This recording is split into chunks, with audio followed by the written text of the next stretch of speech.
Work energy theorem के बारे में।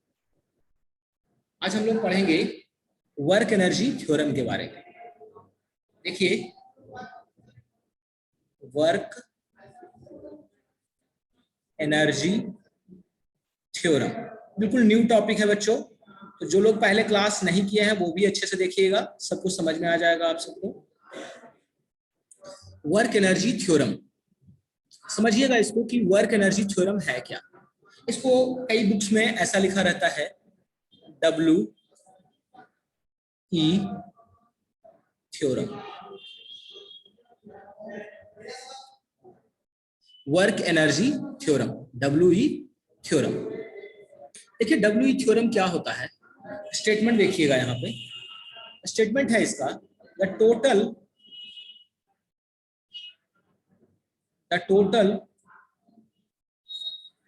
change in kinetic energy is equal to work done. The total change in kinetic energy is equal to work done. So work done is defined as final kinetic energy of an object minus initial kinetic energy of an object. Like अगर एक object है आपके पास, अगर आपके पास एक object है यहाँ पर, और वो ऑब्जेक्ट जो है वो इनिशियली किसी स्पीड से जा रहा है, वो ऑब्जेक्ट है जिसका मास जो है, जो मास है m है, एंड किसी वेलोसिटी vi से इनिशियली जा रहा है, and after some time t, after some time t, mass has velocity v final. So initially अगर मैं बात करूं कि what is the kinetic energy initially, so this is half m vi का square and this is half m v final का square. This is kinetic energy final. So work is defined as kinetic energy final minus kinetic energy initial, and this is going to be half m v final square minus half m v initial का square, and this is called work energy theorem. This is called work energy theorem. इसी को हम work energy theorem कहते हैं. Total change in kinetic energy is equal to the work done by particle. Any doubt here?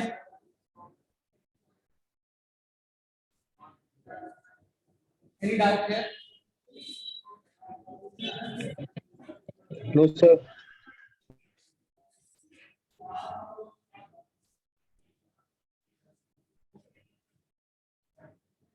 Okay, tell me everyone. बताइए. Prince, कोई doubt है? सपना? No. Ashita?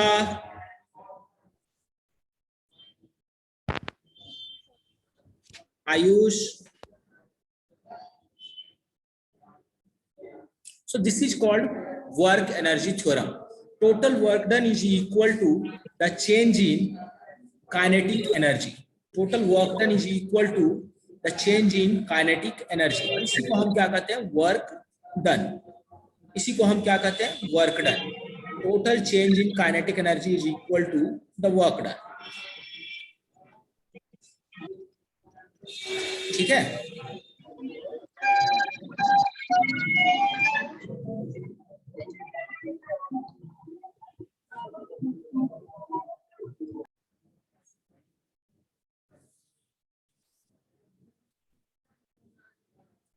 अब देखा जाएगा,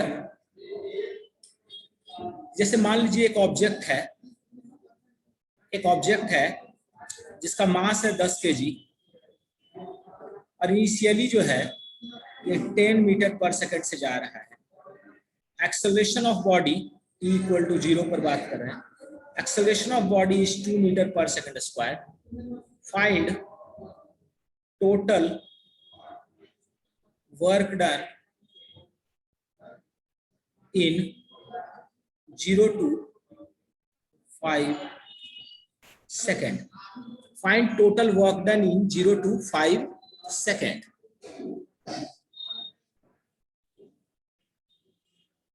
What is the total work done in 0 to 5 second? तो हम क्या करेंगे यहाँ पर, पहले v फाइनल निकालेंगे. अपने पास क्या दिया हुआ है, u दिया हुआ है अपने पास 10 मीटर पर सेकेंड, और v आप निकालेंगे u plus a2 first equation of motion से. Is equal to 10 plus 2 into 0 to 5 second. This is 20 metre पर सेकेंड. v कितना हो गया, 20 मीटर पर सेकेंड. सो काइनेटिक एनर्जी में चेंज कितना हुआ, kinetic energy final minus kinetic energy initial, and this is equal to half m v square minus u square, and this is equal to half into m कितना है 10 into v कितना है 20 square minus 10 square, and this is 5 into 400 minus 100, and this is 1500 joule. और हम लोग के लिए क्या है, जो वर्क डन है वो है आपका kinetic energy final minus kinetic energy initial, and this is equal to 1500 joule. Is that okay for everyone? Have you got?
Got it, everyone? या आपका कितना? 1500.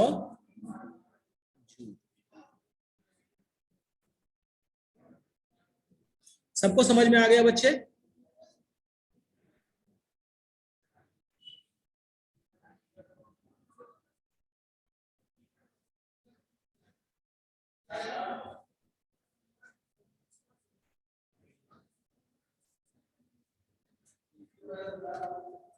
सबको समझ में आया? आशिता समझ में आया?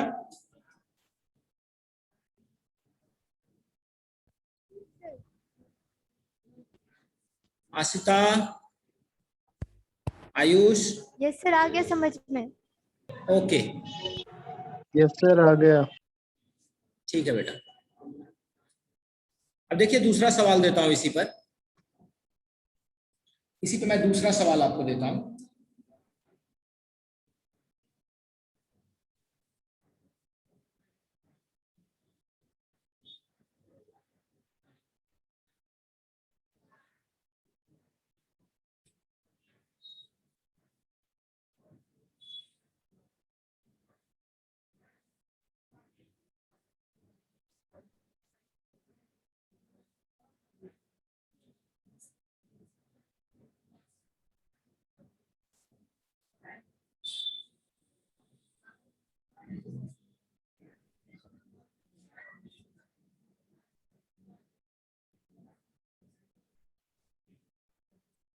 x equal to 5t square minus 2t plus 10 meter is path of particle. Find work done by 10 kg mass in 0 to 5 second. तो हम लोग क्या करेंगे इसको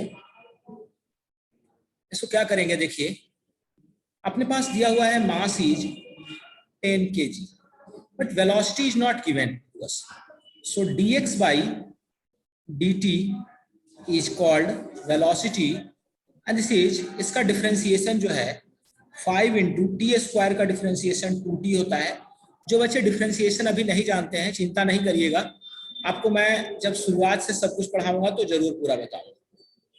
10 का डिफरेंशिएशन कांस्टेंट का 0 and this is 10t minus 2 metre पर सेकेंड। सो वेलोसिटी का आपके पास एक्सप्रेशन है 10t माइनस 2 मीटर पर सेकेंड। t इक्वल टू 0 पर जो वेलोसिटी है आपके पास initial, that will be 10 into 0 minus 2 and this is minus 2 metre पर second. And t equal to 5 पर जो फाइनल वेलोसिटी है और 10 into 5 minus 2 and this is going to be 48 meter per second. So we have final kinetic energy minus initial kinetic energy is work and this is equal to half m v final का square minus half m v initial का square and this is equal to half into 10 into common ले लिया 48 का square minus minus 2 का square. So work done equal to 5 into 48 into 48 minus 4। So बताओ work done कितना आ गया? 48 का square कितना हो जाएगा बेटा? इसको कैलकुलेट करके बताओ।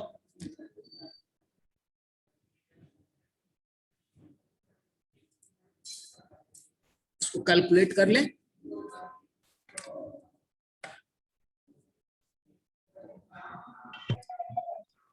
सर 2304 2304 48 इंटू 48 है ना, या टोटल ओवरऑल बता रहे हो?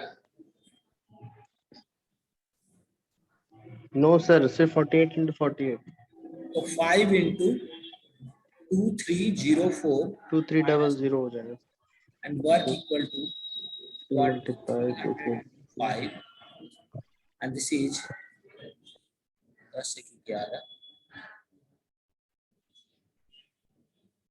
This is the work. समझ में आया? ये पहले वाले मेथड से आसान है। जो लोग पहले से क्लास किए हैं आयुष, आपको समझ में आ रहा होगा कि पहले हम फोर्स निकालते थे, फिर फोर्स इंटू डिस्प्लेसमेंट करते थे। समझ में आ रही बात?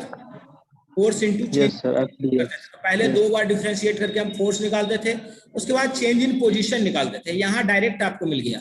सिंगल डिफरेंशिएशन में आप वेलोसिटी का एक्सप्रेशन डेवलप कर रहे हैं और उसी वेलोसिटी के एक्सप्रेशन को यूज करके आप चेंज इन काइनेटिक एनर्जी निकाल रहे हैं। So work done is going to be change in kinetic energy and that is 11,500 joule. Any doubt? No sir. बेहतर, कॉपी कर लीजिए।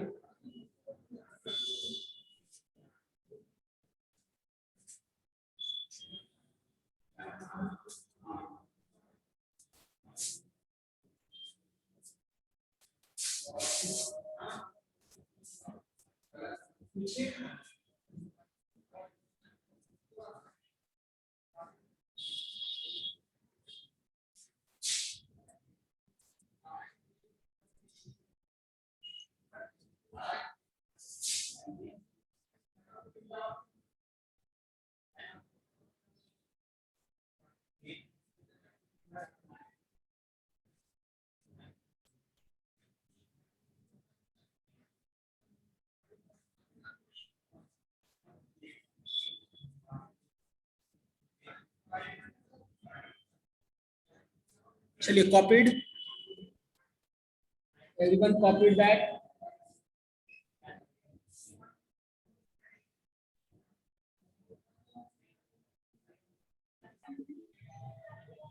Yes sir copied.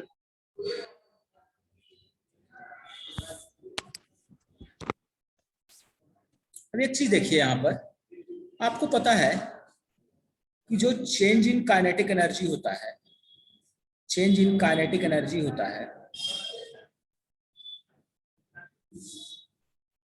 उसे हम वर्क कहते हैं। First equation. सेकंड इक्वेशन आप देखिए, kinetic energy initial plus potential energy initial, जिसको हम मैकेनिकल एनर्जी कहते हैं initial, and this is equal to mechanical energy final, क्योंकि मैकेनिकल एनर्जी कंजर्व रहती है। सो हम कह सकते हैं कि ये आपको kinetic energy final plus potential energy final हो जाएगा, क्योंकि मैकेनिकल एनर्जी इनिशियल जो होता है वो मैकेनिकल एनर्जी फाइनल के बराबर होता है, और इसको हम क्या कहते हैं, मैकेनिकल एनर्जी कंजर्वेशन। सो अगर देखा जाए कि initial kinetic energy plus initial potential energy equal to final kinetic energy plus final potential energy, and this is going to be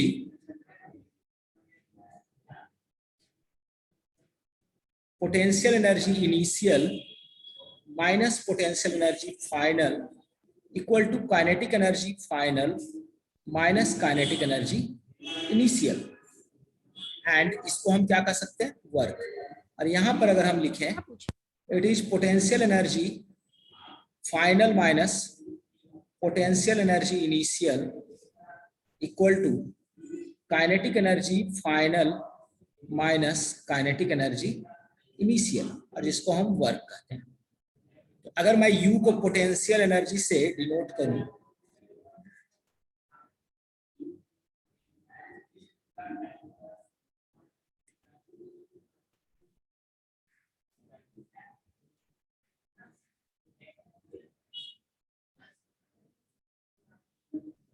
ठीक है, जहां U क्या है, डेल्टा U क्या है, change in potential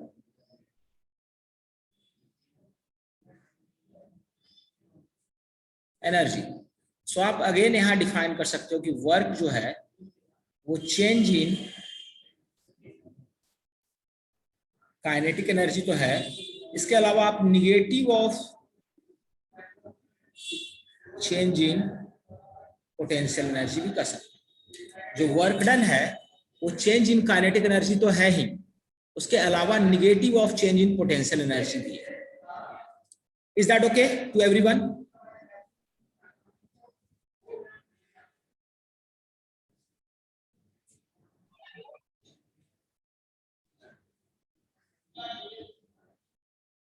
Is that okay, everyone?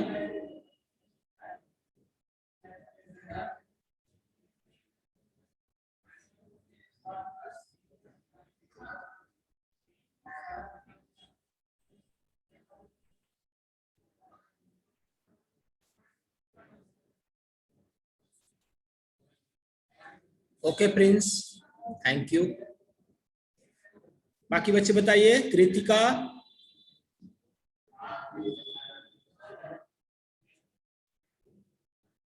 सपना, Prince, Yes, sir.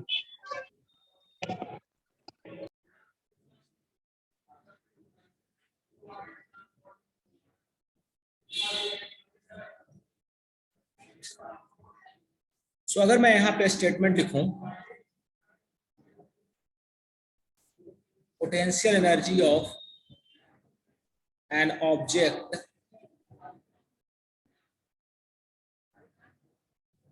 increased by 1000 joule, then work done is option -1000 joule दूसरा, +1000 joule तीसरा, 0 joule चौथा। बताइए कौन सा ऑप्शन करेक्ट होगा बेटा? Potential energy of an object increased by 1000 joule, then work done is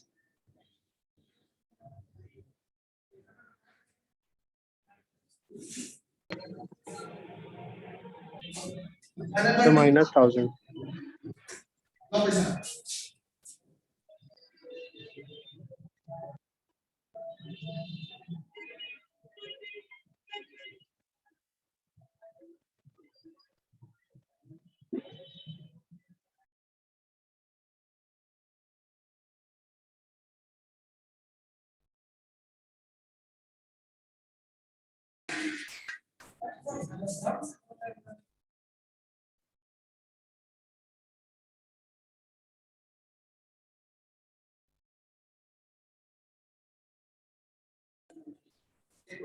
बताओ कौन सा ऑप्शन करेक्ट होगा?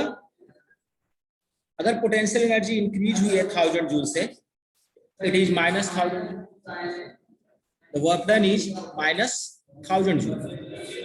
अगर हम बोलते हैं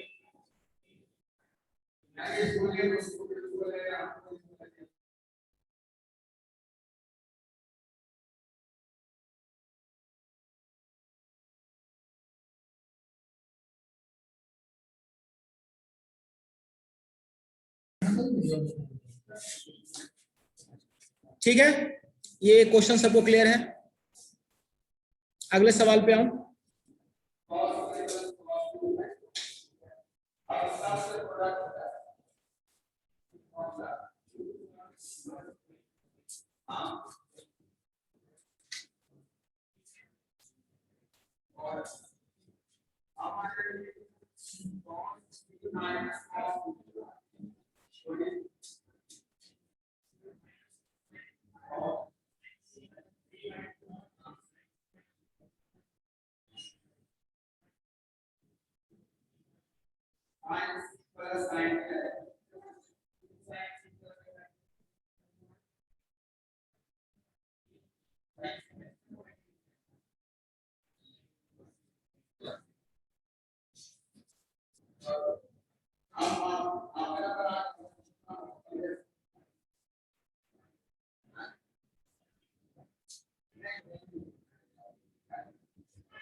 बताइए कौन सा ऑप्शन करेक्ट होगा?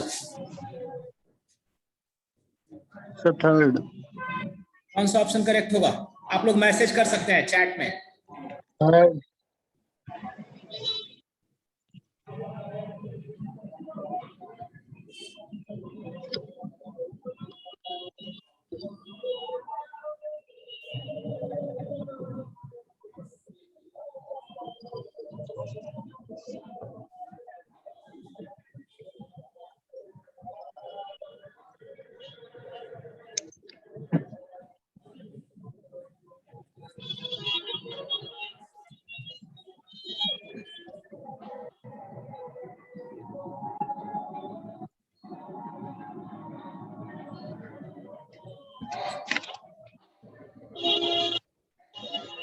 Ayush third option is correct.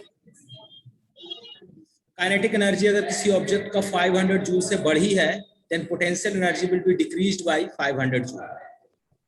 ठीक है। और सेकंड, पोटेंशियल एनर्जी अगर 1000 जूल से घटी है, देन वर्क डन इज, देखिए पोटेंशियल एनर्जी घटी है, इसका मतलब डेल्टा यू जो है वो आपको माइनस 1000 जूल है। हम कह सकते हैं minus delta U equal to 1000 joule and which is called घटी है, सो इसको हम ये कर सकते हैं सेकंड ऑप्शन। अगर लिखा होता पोटेंशियल एनर्जी 1000 जूल से बढ़ी है, तो देन वर्क डन होता माइनस 1000, जो पिछले सवाल में हमने किया। अब पिछले सवाल को अगर ध्यान देंगे, पिछले सवाल को अगर आप ध्यान देंगे, देखिए यहाँ पे इंक्रीज हुई थी पोटेंशियल एनर्जी, सो वर्क हमने लिखा माइनस 1000, वहां पे पोटेंशियल एनर्जी डिक्रीज हुई है, सो वर्क हो गया प्लस 1000। Any doubt?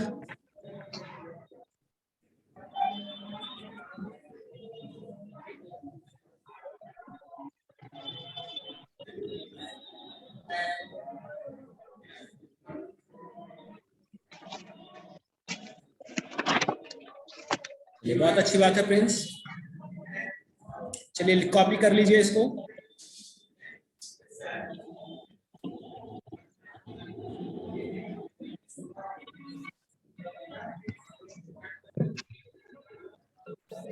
कॉपी कर सर एक बार लीजिए। बैक पेज करना।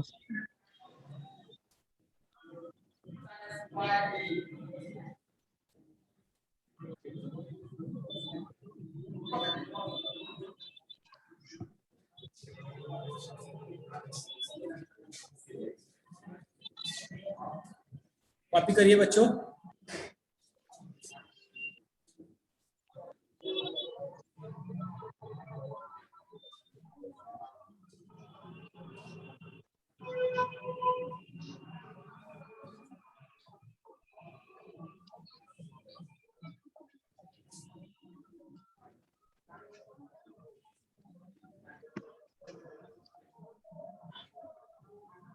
Okay Ayush,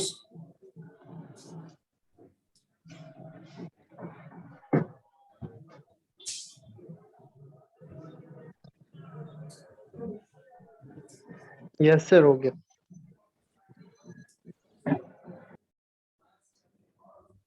an object is dropped from 200-meter height tower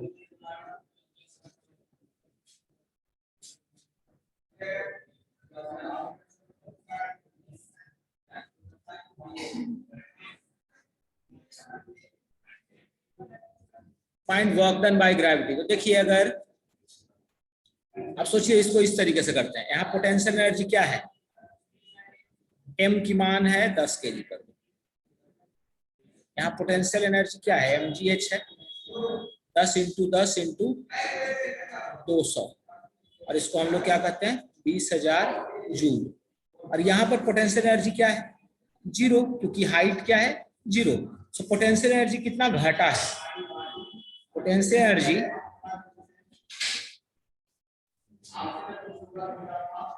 decreased by 20,000 joule. 2000 Delta U equal to minus 20,000 joule. So minus delta U equal to 20,000 joule, and this is equal to work. Is that okay?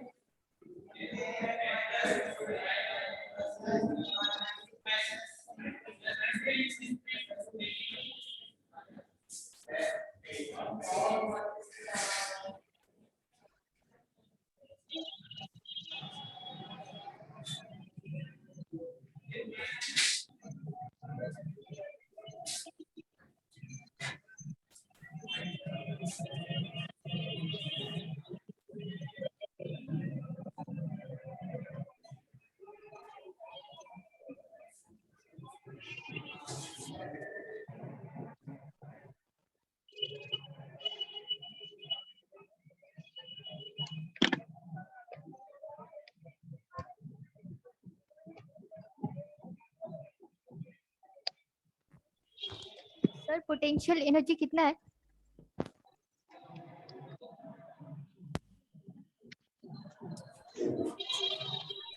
Okay, सबका clear है? Sir potential energy कितना है? क्या बेटा? Potential energy sir. Potential energy mgh होता है ना, हाँ mgh। तो टॉप मोस्ट पॉइंट पे पोटेंशियल एनर्जी कितनी है, 10 kg का ऑब्जेक्ट है, g की वैल्यू 10 हुई और 200 मीटर हाइट है, तो 20,000 joule is the potential energy at the top most point. And at the bottom point, जब ग्राउंड पर आया तो पोटेंशियल एनर्जी क्या हो गई, 0, क्योंकि हाइट 0 हो गई। ठीक है, तो what is the decrement in potential energy, potential energy decreased bye 20,000 joule, minus 0 कर दो, ये कितना हो गया, 20,000 जूल से घट गई, तो डेल्टा यू क्या होगा, घट गया इसलिए माइनस लिखेंगे, या आप delta U equal to change लिख सकते हैं, 0 minus 20,000 joule. So minus delta U equal to 20,000 U, that is the work. Any confusion?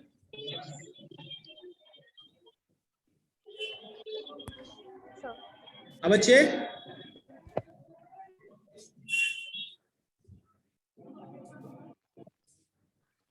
Ashita, Kritika, confusion? Ayush? No sir. No sir. No sir. Okay.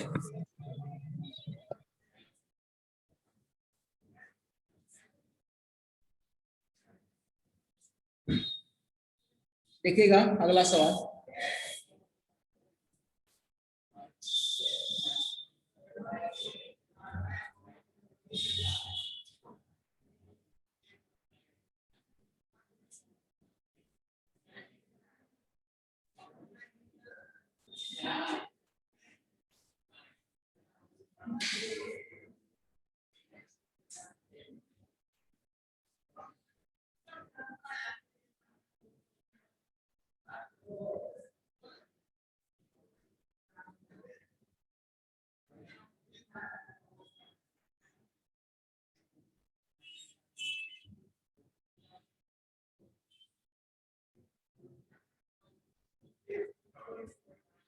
A mass 2 kg associated with a spring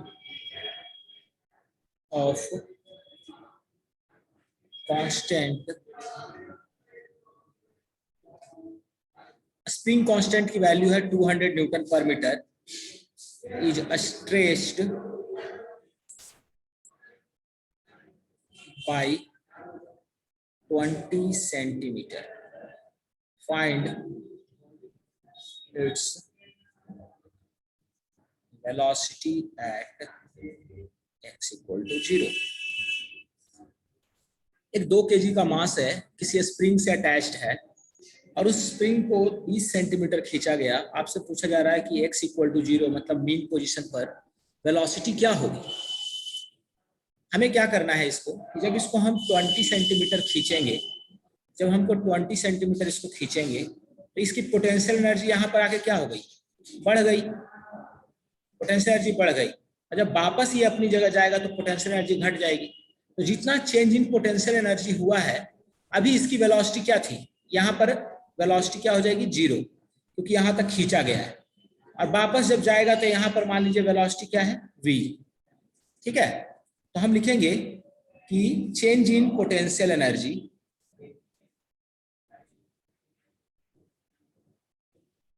equal to half k x square.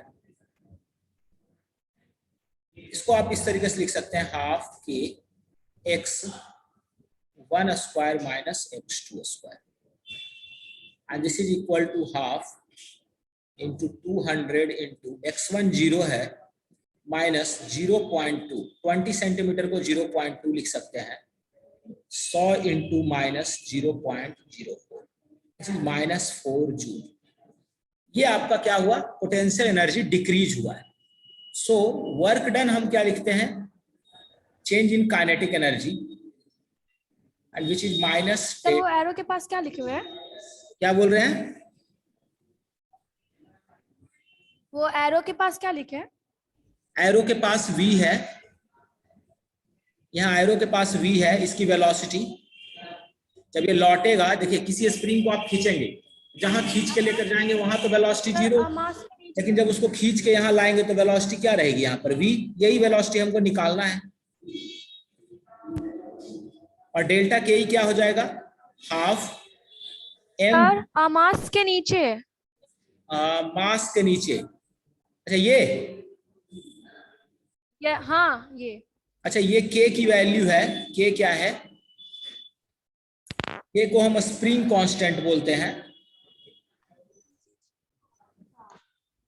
ठीक है, और ये आपको दिया हुआ है, constitution लिखा हुआ है, इक्वेशन नहीं है बच्चे, वो वैल्यू दिया हुआ है.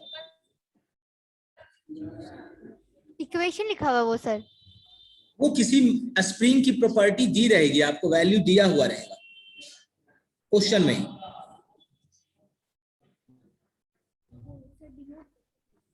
किसी भी स्प्रिंग का जो स्प्रिंग कांस्टेंट है वो आपको क्वेश्चन में दिया जाएगा.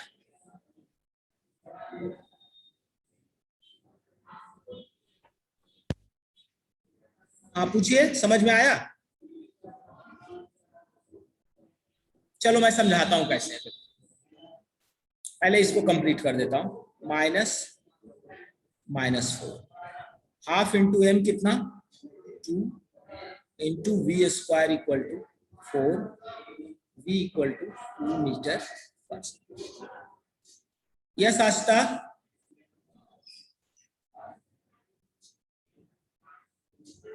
आस्था पूछिए.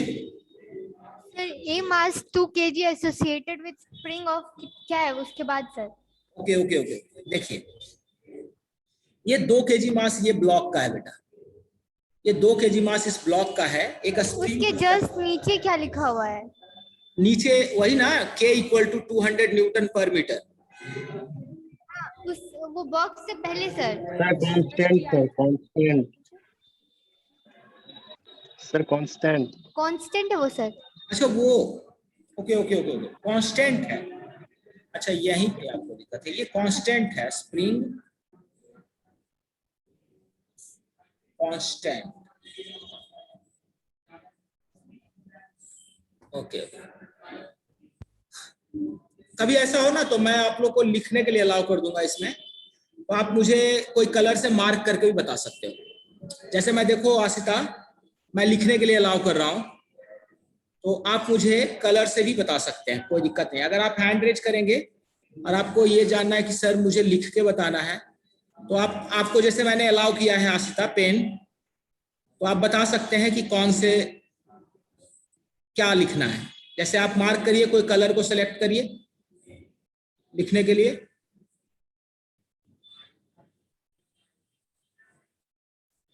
यस, ठीक है, आप उसको गोला घेरा लगा सकते हैं, कोई दिक्कत नहीं होगी, ठीक है। और मैं फिर इसको क्लीन कर दूंगा,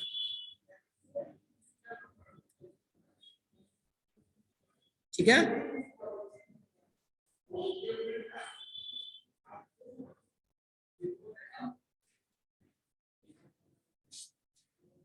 ठीक है आशिता, और कुछ पूछना बेटा? देखो के की वैल्यू कैसे हम न्यूटन पर मीटर में लाते हैं। फोर्स जो होता है स्प्रिंग के अंदर वो होता है माइनस के एक्स, ठीक है। फोर्स जो न्यूटन में डेवलप होता है और एक्स जो होता है लेंथ होता है, तो के जो होता है वो आपको न्यूटन पर मीटर में रहता है, और उसी की वैल्यू दी हुई है 200 न्यूटन पर मीटर।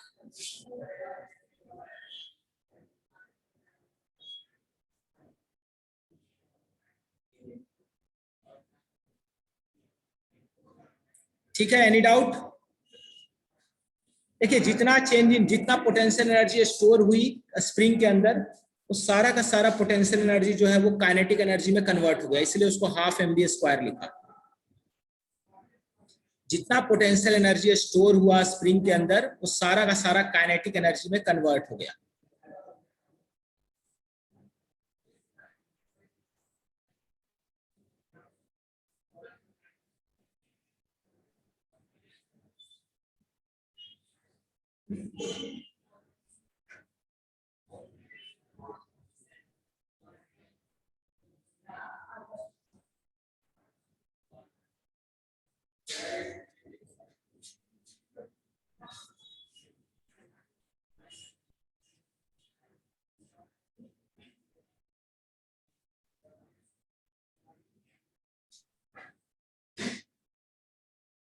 Any doubt?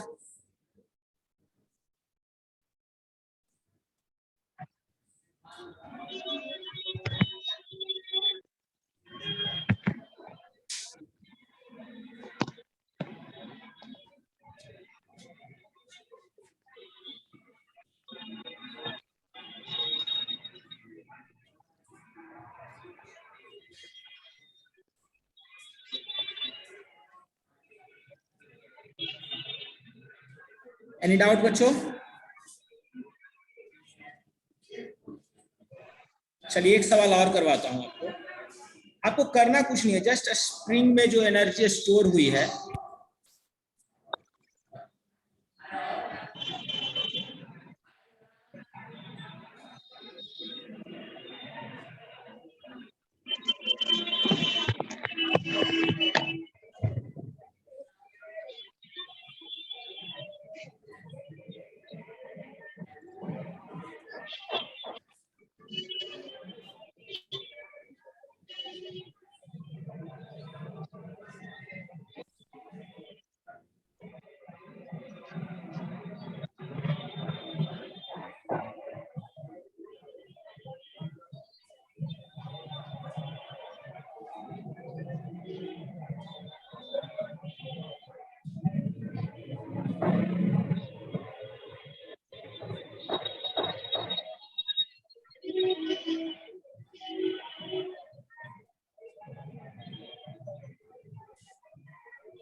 ये आपका x इक्वल टू, आपको बस ये देखना है कि जितना काइनेटिक एनर्जी खर्च होना है वो पोटेंशियल एनर्जी के फॉर्म में स्टोर होना है।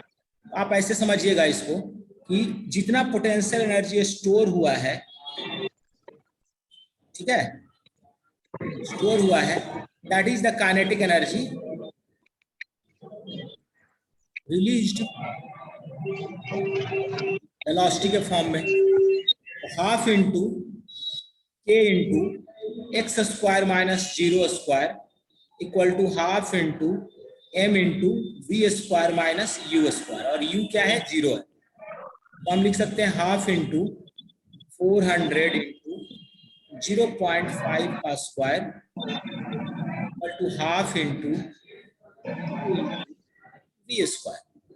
सो v square equal to 200 into 0.25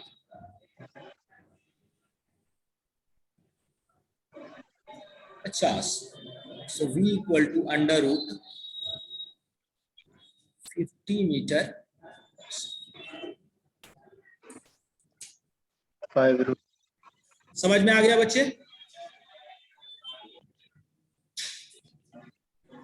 yes.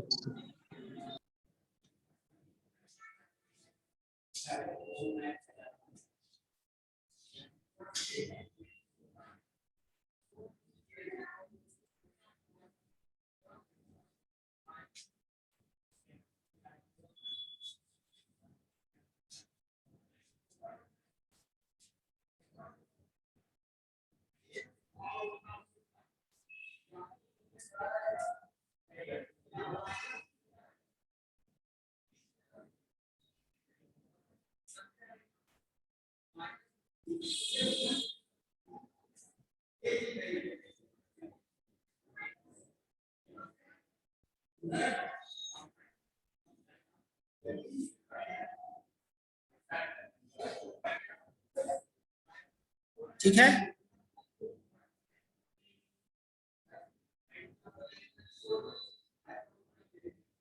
yes Ashita, do you want to ask something? You have raised hand, Ashita.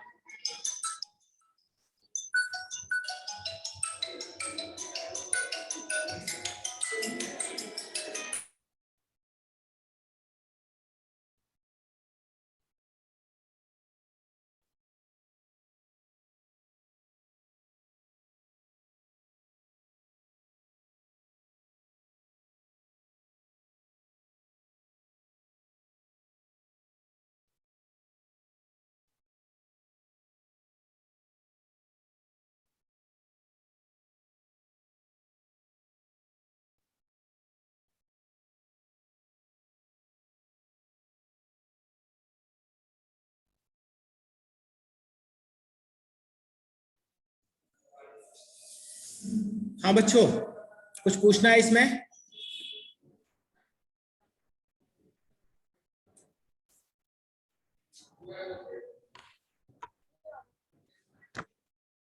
No, sir. अगला सवाल देखिएगा।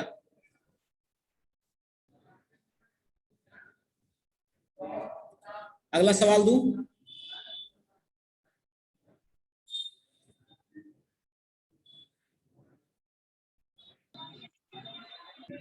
Yes.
Find velocity of particle at B if 10 kg mass is released from A. Take G, value of G as 10 meter per second.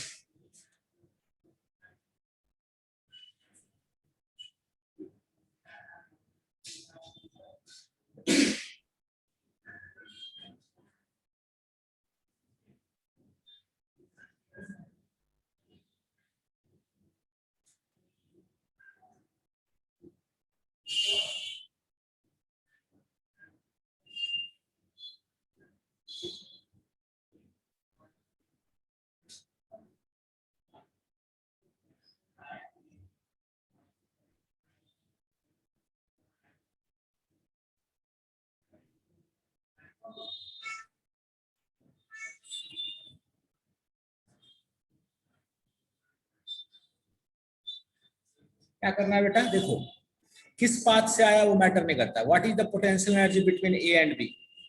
Potential energy at A अगर बोला जाए तो वो है आपका mgh, 10 into 10 into 20 and this is 2000 joule.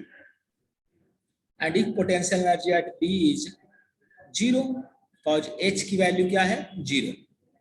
सो हम लोग कह सकते हैं work done equal to kinetic energy final minus kinetic energy initial, and that is equal to half mv square minus 0 square.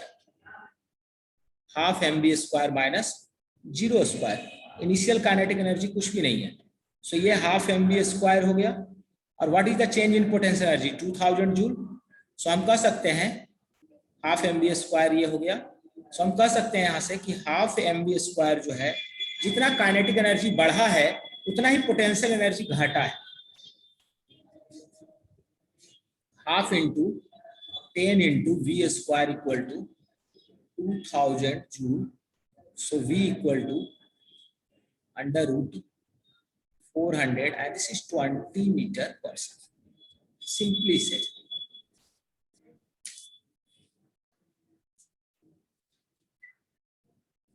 यहां तक क्लियर है.